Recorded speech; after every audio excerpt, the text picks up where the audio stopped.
Love's gonna get you killed, but pride's gonna be the death of you and you and me and you and you and you and me and you and you and you and me and you and you and you and me.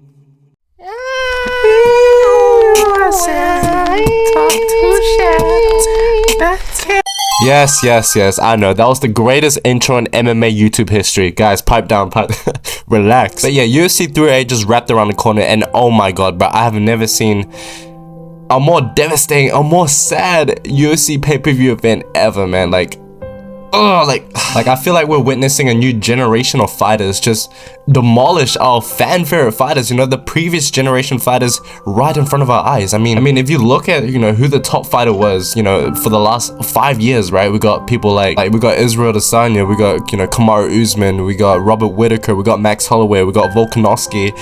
And you know, and the reason why I bring up, you know, Max Holloway and Robert Whittaker is because, you know, if Izzy wasn't a champ, Robert Whittaker would probably be the champ, right? If, you know, Volkanovski wasn't the champ, then Max Holloway was as well. And anyways, like, all the people that Volkanovski has beaten, Max Holloway has beaten pretty much the same people as well. So has Robert Whittaker, right? So, you know, the point I'm making is that, man, these type of fighters, right, they've been dominating, you know, the scene for the last 5 years, right? And in some cases, you know, people put them in the top 20, you know, greatest of all times, right? These are fucking top 20 fighters, right? And, you know, to see them, you know, all get recently finished, right, it makes me wonder, you know, is that generation of fighters really over? With the case of Ilia Topuria and Volkanovski won, you know, we knew Volkanovski went in there, you know, quite premature, you know, ever since that KO loss against Islam Makhachev, right? He went in there, you know, he should have taken some time off, right? He goes in there and gets knocked out by Ilia Topuria. Hey, we at least have a reason why, right? You know, because Volkanovski was winning the first round. It wasn't like he was getting dominated, right? He got caught, essentially, right? Seeing Volk get knocked out like that, it was unusual, right? But we can live with it, right? But this weekend, we saw Max Holloway get knocked out for the first time. And no, it wasn't by some, you know, freakishly lucky shot which Ilia Topuria landed on Max. No, that wasn't the case. It was a well-prepared, well-timed, well-executed combination. Ilia Topuria was better than Max Holloway this weekend. And that was the case. And that's why Max Holloway got knocked out. He got caught, you know, by a series of shots that were prepared and well executed, and that put him out. Ilia Topuria knocked out Max Holloway because Ilia Topuria was better. He was better. I'm gonna say it.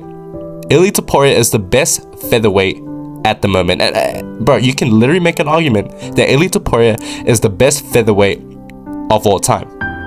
And that's crazy. Who's beating Volkanovski and Max Holloway back to back, bro? If he goes up there, you know, and beats Islam Makhachev, fuck it, bro.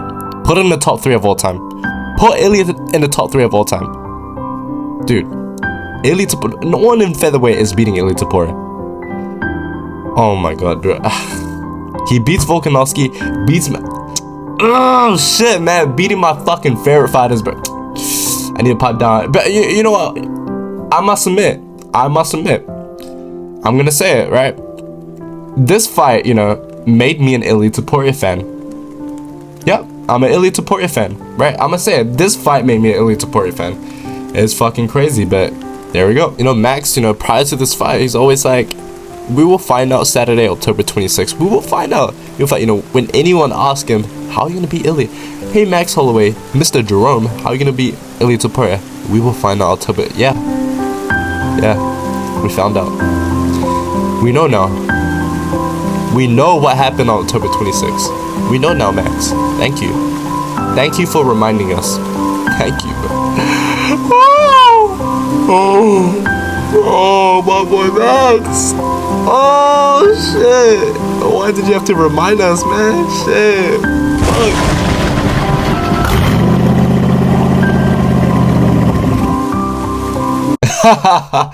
All jokes aside, bro, I wonder if this is what Tony Ferguson fans feel, bro.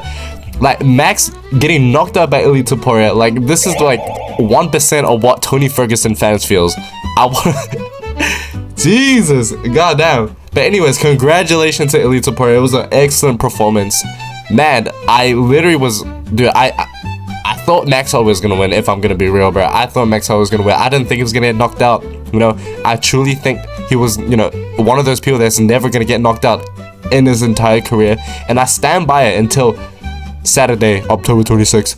But yes, I am fucking devastated. But anyways, Ilia Topuria made me a fan. And yeah, I'm looking forward to see you know, what he has to offer in the future, right? You know, goes up there, and what if he beats Islam Makhachev, bro? That guy is definitely a top 3. No, maybe not top 3, but maybe a top 5 all-time fighter. That is crazy, bro. Like, crazy to say, you know, considering he's only had, you know, 1 title defense. Like, serious? And you know, I do apologize if you clicked on this video thinking it was gonna be one of these, you know, 308 breakdown videos, right? It's not the case. You know, I've never claimed to be a, you know, analyst, a breakdown analyst, or any, you know, sorts of that nature. You know, I think people like Lucas Tracy or maybe MMA Guru, you know, they just do a better job of breaking down fights, right? Recapping fights in a sense, right? They're just better at talking than I am, right? And I feel like, you know, in terms of UFC YouTube, I suppose, right, it's really become oversaturated in terms of breakdown videos, right? I feel like 1 or 2 is enough, right? Like, honestly, I feel like people don't even care about my opinion too much. You know what I mean? But regardless, you know, I'm gonna say one thing about each fight, so just so I can put the word breakdown in my description. Robbery. He looks like he was on steroids, bro. Right? But if he was on steroids, bro, I'ma let this robbery slide. Right? If he was caught on steroids, bro, we letting this slide ASAP Rocky, right? But innocent until proven guilty. And regardless, that was like fucking daylight robbery in my opinion. Ismael Nadaya versus Bruno Silva.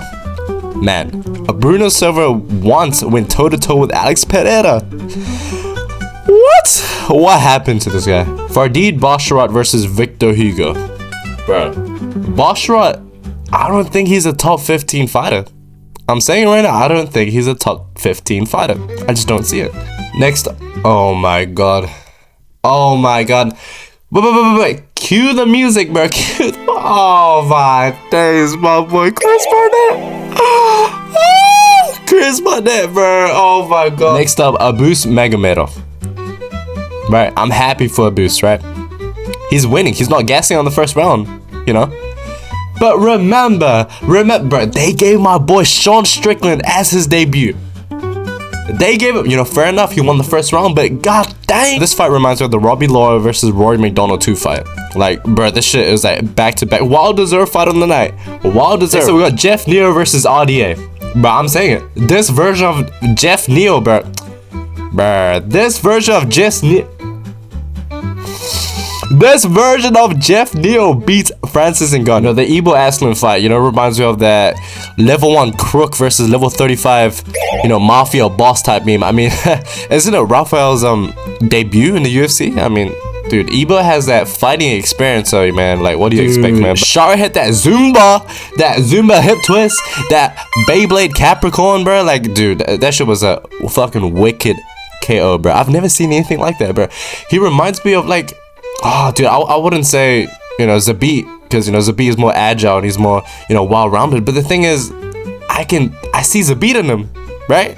He's doing these fucking unconventional fighting strikes, right? And it's somehow working. Like, what the fuck? Bro, like, we need to see Shara versus Michelle Pereira. Like, book that shit ASAP, bro. I swear to God, that should be the next fight, man. And one thing which is quite funny, it was his post-fight speech, right? I think he was mentioning how he's a pirate and, you know, like, captured the stadium or some shit. But I don't know. I was watching it live and I was trying to decipher, like, what the hell he was trying to say. But looking back at it is the funniest shit ever, bro. Leroy Murphy versus Dan Ige, bro. This fight was a fucking banger, bro. It was a banger, you know. A lot of people thought it could have been, you know, either way, you know, arguably, right? But one thing we found out, Leroy Murphy is legit. You know, he's pretty much a top 5 fighter in this, you know, division. Give my boy Unk a title shot. Give my boy Unk a title shot. He deserves it, man. After being rakish like that. Man, it wasn't dominant. No, by all means, it wasn't a dominant fashion, but give my boy Uncle Life a title shot, bro. It would be the funniest shit ever if they gave, like, fuck, Anthony Smith to, like, Alex Pereira somehow. Dude, that would be the funniest shit ever. Oh my god, here's another sad one. We got Robert Whittaker versus Hamzat Chimaev, bro. Dude, I hate to see Robert go out like that. You know, it's cool. To me, it's cool if Robert loses, right? It's cool. You know, against a guy like Khamzat Chimaev, right? It's cool. But to go out and, you know, lose like that, you know, against Khamzat Chimaev, bro, that's so fucking sad, you know? It's so sad to see, you know? Right? If you guys saw the pictures, right? How hard was that squeeze? Right? You see his teeth get pushed back like, you know, the lever from Space Cadet. Khamzat Chimaev is legit. He's legit. Give the man a title shot, man. You know, after DDP versus Strickland 2, right? Give Khamzat to the winner. Give him to the winner. It's crazy, right? Do you think Khamzat Chimaev is gonna, you know, become a triple champ? Is he gonna reach 170 again? I don't know. I don't know if he can hit 170, but I don't know, man. Khamzat Chimaev fights like once a year, man. Like, who knows what's going on behind the scenes. But anyways, main event of the evening: Jerome Holloway versus Ilia Topuria. Dude, I don't want to relive that moment again, man. That shit is crazy. I just, you know, speedy recovery to, you know, Max Holloway, man. Like, that was crazy, man. But I just hope we don't, you know, I hope Robert Whittaker, Max Holloway, you know, Israel Adesanya, Volkanovski, I hope we don't get to see the beginning of a, you know, Tony Ferguson 2.0, you know, with them, right? I hope that's not the case. Like, come on, please. If they get knocked out, like 2 more times, so just retire, man. Like, retire. I don't want to see another Tony Ferguson 2.0, man. Like, dude, like, I feel like Tony is gonna get a fight again next year after losing like 8 or 7 times or something. I think it's the longest losing streak in UFC history, man. Like, oh my days. I just hope we don't see a Tony Ferguson 2.0. That's all, bro. Just play it safe. You know the new generation is, you know, gonna take over. It's inevitable. Alright, just, you know, save your health, bro. Save your health, please. But yeah, this is such a weird video, bro. I wasn't even planning on making a video, but, you know, I got some very nice comments, right? Some very inspirational, you know, replies. And, you know, it gave me that sense of motivation to make some stupid video like this. But anyways, it's still a video regardless, right? Thank you. BunkhBed out.